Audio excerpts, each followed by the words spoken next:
Randomness? It's a girl thing. Planning your entire future with a guy you've only spoken 3 words to? It's a girl thing. Online shopping problem? It's a girl thing. A full camera roll? It's a girl thing. Going to the bathroom together? It's a girl thing. You name it. It's a girl thing. Hi, and welcome back to the It's a Girl Thing podcast. It's me, Kate, and we're here for another day, another chit-chat, another you and me session. My little bestie dog is back for another week, and perks of being at home is I guess you get 2 for the price of 1, 2 for the free of 1, whatever you choose.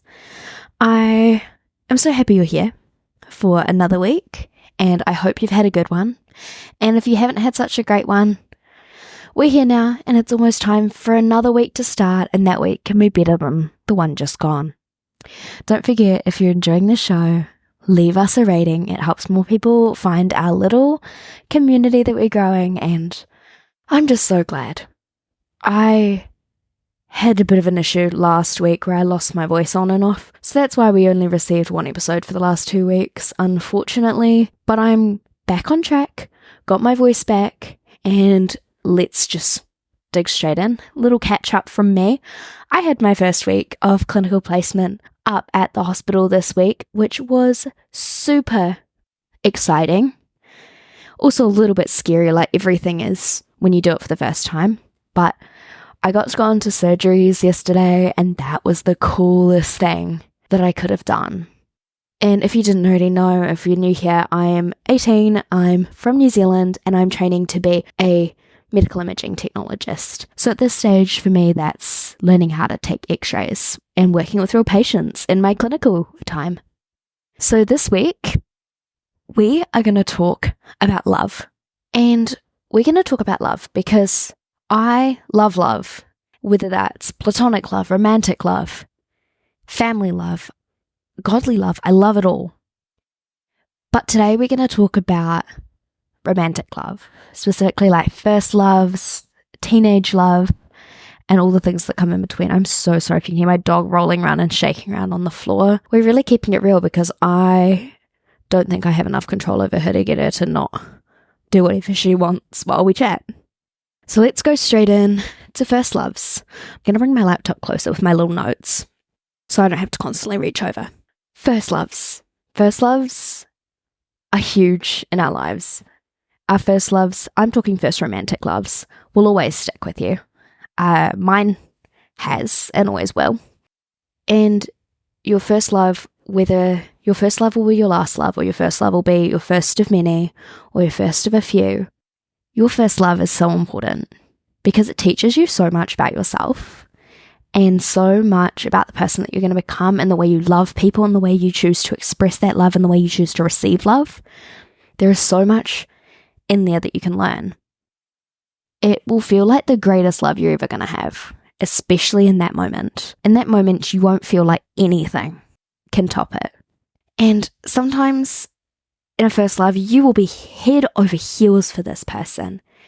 And sometimes it can borderline be addictive and obsessive, which in the long term isn't a healthy way to love and a healthy way to be in a relationship. But because you're experiencing something for the first time and you're enjoying it, and it is, like we talked about last week with social media addiction, that the more we do something and we get that dopamine spike from it, the more we want to keep doing it. And it's the same with your first lovers. The more you keep seeing this person, the more you keep doing everything with them, you just keep seeking that out, and it can sometimes become very addicting. Enjoy every minute of your first love while it lasts. Or if you're someone who is so lucky to be blessed with a first love as last love, then still continue to enjoy every minute of it, because your first love is so special.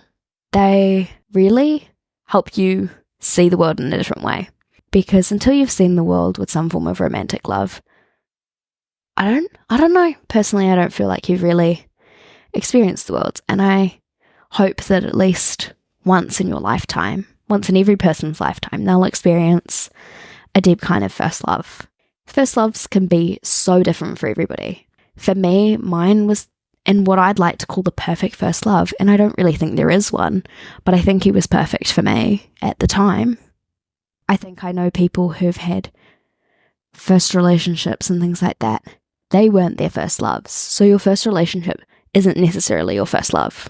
They will feel like an extension of yourself, your first love, because they will continue to follow you through the rest of your life. Not literally, unless they're stalkerish, and then that may be a concern that we need to talk about later. But their memories, their stories, their personality, the things you picked up. I love the saying that, like, you're a mosaic of all the people you've ever met and interacted with, that we pick up habits and sayings and mannerisms from the people that we interact with. Memories will continue to follow you and come up at the randomest of moments, even with a new love, a new partner, your husband, your wife, whatever it may be. They will still come up. That doesn't mean you don't love the person you're with, doesn't mean you don't love where you're at the moment, but it's a memory. Don't try and dull them. Smile, cherish it, know that you had such a blessing of a first love with this person, and keep moving forward. If it's a negative memory, then know what you've learnt from it and just keep moving forward. Just keep moving forward. And if you want to know how you're in love, this is different for everyone, but these are just like some of the things that I felt when I fell in love with my first love. Was an intense connection, that you always want to keep spending time with them, that you want to keep growing and connecting and being with that person, even if you're doing nothing together. Like, I could want to just sit opposite ends of the room and just exist with that person. That person is usually always on your mind. They are what you think about. They're the first person you want to tell when something good or bad happens. They're the first person you want to hug from when you're having a bad day. They're the first person you want to celebrate with when you receive some amazing news. They will always be on your mind. This one's a little bit hard because it's not necessarily true for everybody, but for me it is that you want them to be happy long term, even if that isn't with you. I think this was the thing that took me the longest to understand, was that you can love somebody and know that you'll be happy for them and want them to be happy in the long term, even if it isn't with you. Another thing is being comfortable, being vulnerable with this person, and being able to share the deepest parts of yourself and not be so afraid, like, that you feel okay doing that with this person, that they make you feel safe in that way. You can accept their flaws and don't actively try and change them. I think this is hard because we all have flaws, and we all, in some way or another, and we all want to change over time or change yourself. When you're in love with somebody, you don't want to always change them. You want them to be able to change. You want them to be open to changing with you, but you don't need them to change. So those plus, I forgot one of the most important ones is that you can see a future with this person. If you cannot see a future, I don't necessarily mean you have to see 10 years down the line, but in the next 4 or 5 years, do you see them still being in your life? Do you still see them being important in your life? Because if you do, there's a good chance you're falling in love with them. Okay, let's talk about teenage love stories, because I feel like I see these talked about a lot, and they're talked about differently because so many people are like, I have regrets. I have regrets of dating when I was a teenager. I have regrets of feeling the constant need to be in a relationship. And I definitely know that that's an understandable feeling to have. For me personally, one of my 2 teenage relationships was a complete blessing. The other one was, I could say, interesting, and I learnt from it, but it was very different to my first. But I wouldn't change it for the world. It taught me so much about myself, so much about the world, so much about other people. I got to connect and grow with another person. I got to see how this person interacted with my family. So for me, it was like a good starting point, because it wasn't my whole world. But now when I look back at my teenage years, my younger teenage years, before I graduated high school, I can go, actually, that contributed to my life. And I feel it contributed to my life in a good way. I know a lot of people were jumping from guy to guy, and honestly, wouldn't recommend. But if you feel like you need to date in your teenage years and your parents are okay with it, then it's okay to try dating. That doesn't mean you date one guy for a week and then the next week you've got a new guy. That kind of thing isn't okay because you're not actually connecting. You're not actually dating. You're just, I can't even say you're like hooking up with them. It's just like a fling. It's like a weird kind of romantic fling because it's not even a full fling yet. As teenagers in love, you are learning to love each other for the first time in the audio, but we'll soon find out, eh? You are two people learning to love each other for the first time, and that's hard.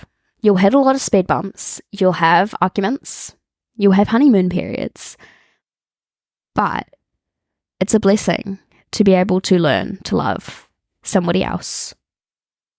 There's so much excitement in teenage love. Like, you're so excited all the time. You get to do things with them for the first time. You get new responsibilities. Like, for the first time when he came over to my house, the first time he was allowed in my room, the first time he kissed me, the first time he was allowed to sleep over in separate rooms, the first time we were allowed to sleep in the same room. Like, all those little things got so exciting. The first time he had dinner, the first time he met my extended family, the first everything's with that person in your teenage love story are so exciting. So embrace them. But saying embrace them, I don't mean tell your friends every detail. Don't tell your families every detail, because nobody needs to know every in and out of your relationship except you and your partner, obviously. I like to think of it as private but not secret. Not everyone needs to know about the silly argument you had. Not everyone needs to know about your intimate life. Not everyone needs to know about the important details. You can tell them things about it, but they don't need to know everything. And some people will feel like they need to know everything about your relationship, but they don't. Only tell them what you're comfortable with, and only tell them what you don't. Like, if you heard somebody saying that about you, and it got passed around to half your, or half your friends, but you'd only told one person, is that something you'd be okay with knowing that everybody knew about your teenage relationship? Another thing I just want to say is that realize you are growing humans. As teenagers, we don't know everything yet. We're not going to know everything for quite a long time. Heck, I don't think we're ever going to know everything. But realize that you're growing and fluid, and that means you aren't going to get it all right. So realize that if you're going to date as a teenager. And also know you don't have to have a dramatic, romantic love stories like the movies, because your love is unique.